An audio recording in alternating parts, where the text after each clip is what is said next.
সংবাদটি নিবেদন করছেন স্বস্তিলোক উৎসব ভবন, গঙ্গারামপুর, দক্ষিণ দিনাজপুর। নিয়ন্ত্রণ হারিয়ে দোকানের বারান্দায় গাড়ি, আহত 4 মহিলা। চোপড়ার লালবাজারে দুপুরবেলা চাঞ্চল্য। নিয়ন্ত্রণ হারিয়ে রাস্তার ধারের একটি দোকানের বারান্দায় গাড়ি ঢুকে পড়ায় আহত হলেন 4 জন মহিলা।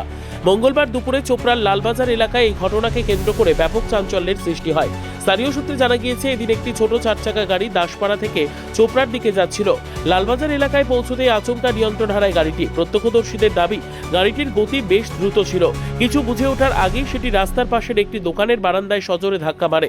সেই সময় দোকানের সামনের কয়েকজন মহিলা দাঁড়িয়েছিলেন এবং সামনে একটি মোটর বাইক রাখা ছিল। গাড়ির ধাক্কায় বাইকটি দুমড়ে মুচড়ে যায় এবং ঘটনাস্থলেই 4 জন মহিলা আহত হন। আহতদের মধ্যে কারো চোট গুরুতর বলে প্রাথমিকভাবে জানা গেছে। ক্ষতিগ্রস্ত বাইকের মালিক এমডি মুস্তাক আলী বলেন, আমি বাইকটি রেখে দোকানে ঢোকার প্রস্তুতি নিচ্ছিলাম। হঠাৎ বিকট শব্দে দেখি একটি গাড়ি এসে ধাক্কা মারল। আমার বাইকটির সামনে থাকায় হয়তো বড় ধরনের দুর্ঘটনা এড়ানো গিয়েছে, না হলে আরো বড় বিপদ ঘটতে পারত। ঘটনার পর স্থানীয় বাসিন্দারা দ্রুত আহতদের উদ্ধার করে চিকিৎসার জন্য হাসপাতালে পাঠান। খবর পেয়ে চোপড়া থানার দাসপাড়া ফাঁড়ির পুলিশ ঘটনাস্থলে পৌঁছে পরিস্থিতি নিয়ন্ত্রণে আনে।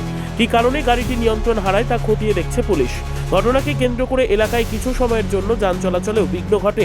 পুলিশ পুরো ঘটনার তদন্ত শুরু করেছে।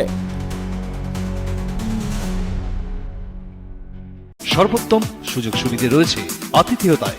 সুপরিচিত স্বস্তিলোক উৎসব ভবন অতিথিদের যে কোনো অনুষ্ঠানের জন্য উপযুক্ত one stop destination.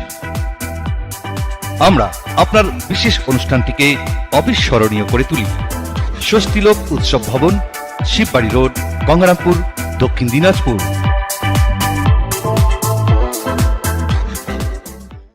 Bureau report, উত্তর বাংলা সংবাদ।